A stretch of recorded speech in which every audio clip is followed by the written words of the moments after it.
Hello বন্ধুরা, আপনারা দেখছেন ডিজিটাল সবকিছু ইউটিউব চ্যানেল। তো বন্ধুরা, আপনারা বর্তমান জনপ্রিয় প্রকল্প লক্ষ্মীর ভান্ডারে যেমন টাকা পাচ্ছেন, ঠিক লক্ষ্মীর ভান্ডারের মতোই অন্য একটি প্রকল্পে মোদী সরকার দিচ্ছে 1000 টাকা অবধি। তো এই 1000 টাকা পেতে আপনি কিভাবে আবেদন করবেন বা কোথায় আবেদন করবেন, অবশ্যই আজকের ভিডিওর মধ্যে আপনাদেরকে জানিয়ে দেওয়া হবে। তবে একটা কথা মনে রাখবেন, লক্ষ্মীর ভান্ডার যেমন সাধারণ শ্রেণীর মহিলারা পাচ্ছেন 1000 টাকা এবং এসসি এসটি মহিলারা পাচ্ছেন 1200 টাকা, তেমনি পাশাপাশি এর বয়স আছে 25 থেকে 60 বছর অবধি মহিলাদের জন্য। তবে মোদী সরকারের এই প্রকল্প কিন্তু কম বয়সী মেয়েদের জন্য, অর্থাৎ যাদের বয়স কম তারা এই প্রকল্পে আবেদন করতে পারবেন। তো তার জন্য কত বয়স হতে হবে বা কবে থেকে টাকাটা পাবেন, এই সমস্ত বিভিন্ন বিষয় নিয়ে আজকে ভিডিওতে আলোচনা করব। সেই কারণে ভিডিওটি প্রথম থেকে শেষ অবধি কোথাও স্কিপ না করে পুরোটাই দেখবেন, যাতে করে কোনো জায়গায় বুঝতে আপনার কোনো প্রকারের অসুবিধা না হয়। এছাড়াও আপনি যদি আমাদের চ্যানেলে প্রথমবার হয়ে থাকেন তাহলে অবশ্যই চ্যানেলটিকে সাবস্ক্রাইব করে বেল আইকনটি প্রেস করে অল নোটিফিকেশনে ক্লিক করে দেবেন, যাতে করে আমাদের চ্যানেলে যখনই কোনো নতুন ভিডিও আপলোড হবে তা সরাসরি আপনার কাছে পৌঁছে যায়। তো চলুন দেখে নেওয়া যাক এখানে বিষয়টি ঠিক কি বলা হচ্ছে। এখানে দেখুন একটি আর্টিকেল প্রকাশিত হয়েছে, লক্ষ্মীর ভান্ডারের মতোই এই প্রকল্পে মোদী দিচ্ছে 1000 টাকা অবধি। বাংলার সমাজ জীবন থেকে রাজনীতির ময়দান সর্বত্র কাঁপাচ্ছে লক্ষ্মীর ভান্ডার। গোটা দেশে আর কোনো সামাজিক প্রকল্প বোধহয় এতটা জনপ্রিয়তা পায়নি যতটা পেয়েছে পশ্চিমবঙ্গ সরকারের লক্ষ্মীর ভান্ডার প্রকল্প। মে মাস থেকে লক্ষ্মীর ভান্ডারের বরাদ্দ 500 টাকা থেকে বাড়িয়ে 1000 টাকা। সাধারণ শ্রেণীর মহিলারা পাচ্ছেন 1000 টাকা আর এসসি এসটিরা 1200 টাকা করার পর সেই জনপ্রিয়তা আরো বৃদ্ধি পেয়েছে। তবে এই দৌড়ে খুব একটা পিছিয়ে নেই কেন্দ্রীয় সরকারও। লক্ষ্মীর ভান্ডার যেমন বাংলার 25 থেকে 60 বছর বয়সী মহিলাদের দেওয়া হয়, তেমনি মোদী সরকার এই দুর্দান্ত প্রকল্প কম বয়সী মেয়েদের জন্য নিয়ে এসেছে। তাতে কম বয়সী মেয়েরা মাসে 1000 টাকা করে অনুদান পায়। মেয়েদের মধ্যে শিক্ষার হার বাড়াতে এবং তাদের আগামীর পথে এগিয়ে নিয়ে যেতে বালিকা সমৃদ্ধি যোজনা চালু করেছে মোদী সরকার। তাতে কম বয়সী মেয়েরা এই অনুদান পাচ্ছে। পশ্চিমবঙ্গ সরকারের শিক্ষাশ্রী প্রকল্পের সঙ্গে অনেকটা মিল আছে মোদী সরকারের বালিকা সমৃদ্ধি যোজনার। তবে কেন্দ্রীয় সরকারের এই প্রকল্পের ব্যাপ্তি আরো বেশি।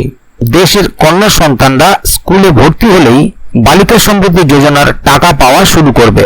মাধ্যমিক স্তর অর্থাৎ 10ম শ্রেণী পর্যন্ত তারা কেন্দ্রীয় সরকারের এই প্রকল্পের অধীনে বছর বছর আর্থিক অনুদান পাবে। এই আর্থিক অনুদানের সর্বোচ্চ সীমা বছরে 1000 টাকা। বালিকা সমৃদ্ধি যোজনার বৈশিষ্ট্য। কেন্দ্রীয় সরকারের বালিকা সমৃদ্ধি যোজনার অনুদান পেতে হলে মেয়েদের স্কুলে ভর্তি হতে হবে। 1ম শ্রেণী থেকে 10ম শ্রেণী পর্যন্ত পাঠরত মেয়েরাই একমাত্র এই কেন্দ্রীয় প্রকল্পের অধীনে বছর বছর সাহায্য পাবে। তবে বালিকা সমৃদ্ধি যোজনায় আর্থিক অনুদানের হার আলাদা আলাদা, অর্থাৎ যে শ্রেণীতে পড়বে কন্যা সন্তান সেই অনুযায়ী নির্দিষ্ট পরিমাণ টাকা পাওয়া যাবে। এখানে জেনে নেওয়া যাক যে কোন কোন শ্রেণীতে কি ধরনের টাকা পাবে। তো দেখুন বন্ধুরা, প্রথম থেকে তৃতীয় শ্রেণী পর্যন্ত বছরে 300 টাকা, চতুর্থ শ্রেণীতে পাঠরত মেয়েদের বছরে 500 টাকা, পঞ্চম শ্রেণীর পড়ুয়াদের বছরে 600 টাকা, ষষ্ঠ ও সপ্তম শ্রেণীর পড়ুয়াদের বছরে 700 টাকা, অষ্টম শ্রেণীর ছাত্রীদের বছরে 800 টাকা, নবম ও 10ম শ্রেণীতে পাঠরত ছাত্রীদের বার্ষিক 1000 টাকা করে আর্থিক সহায়তা প্রদান করে কেন্দ্রীয় সরকার। বালিকা সমৃদ্ধি যোজনার আর্থিক সুবিধা কারা পাবে?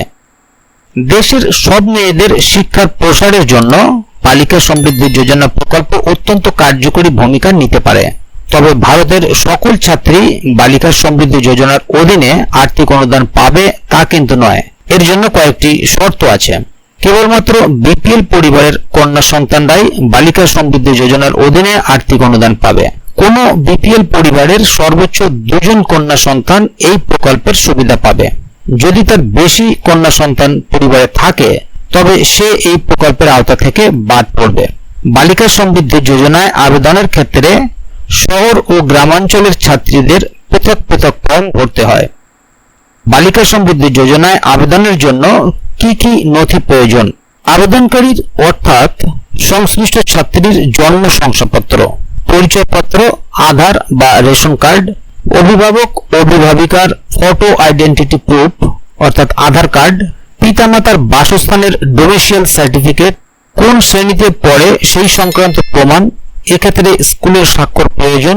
রেশন কার্ডের প্রতিলিপি অবশ্যই লাগবে, বিপিএল শ্রেণীর অন্তর্ভুক্ত কিনা তা প্রমাণের জন্য। বালিকা সমৃদ্ধি যোজনায় কিভাবে আবেদন করতে হবে? বালিকা সমৃদ্ধি যোজনায় অনলাইন ও অফলাইন দুভাবেই আবেদন করা যায়। অনলাইন আবেদনের জন্য সংশ্লিষ্ট দপ্তরের ওয়েবসাইটে গিয়ে বিষয়টি সারতে হবে। আর অফলাইন আবেদনের ক্ষেত্রে নিকটবর্তী স্বাস্থ্য কেন্দ্র বা অঙ্গনওয়াড়ি কেন্দ্রে বালিকা সমৃদ্ধি যোজনার ফর্ম পাওয়া যায়, তা বাড়িতে নিয়ে এসে যথাযথভাবে পূরণ করে জমা দিতে হবে। তাহলে বন্ধুরা বুঝতে পারছেন এখানে বিষয়টি ঠিক কি বলা হলো। মূলত এই প্রকল্পের নাম বালিকা সমৃদ্ধি যোজনা এবং এই প্রকল্পটি আপনার প্রথম শ্রেণী থেকে দশম শ্রেণীর ছাত্রীদের জন্য প্রযোজ্য। এখানে দেখতে পেলেন এই প্রকল্পের আবেদনের জন্য কি কি ডকুমেন্টস প্রয়োজন আছে বা কিভাবে আবেদন করতে হবে। আর আবেদনটি দুইভাবেই করা যায়, অফলাইন এবং অনলাইন। আপনারা অনলাইনে এই ওয়েবসাইটে গিয়ে আবেদন করতে পারবেন এবং অফলাইনে নিকটবর্তী স্বাস্থ্য কেন্দ্র বা অঙ্গনওয়াড়ি কেন্দ্রে আপনারা আবেদন করে নিতে পারবেন। তো আপনারা কারা কারা এখনো পর্যন্ত এই প্রকল্পে আবেদন করেছেন অলরেডি বা আবেদন করবেন ভাবছেন, অবশ্যই কমেন্ট বক্সে লিখে জানাবেন। ভিডিওটি ভালো লাগলে অবশ্যই একটি লাইক দেবেন এবং বন্ধুদের জানার সুবিধার্থে ভিডিওটিকে শেয়ার করবেন যাতে তারাও বিষয়টি সম্বন্ধে জানতে পারে। তো বন্ধুরা আজকের গুরুত্বপূর্ণ ভিডিও আপডেটটি এখানেই শেষ করছি। ভিডিওটি শেষ পর্যন্ত দেখার জন্য অসংখ্য ধন্যবাদ।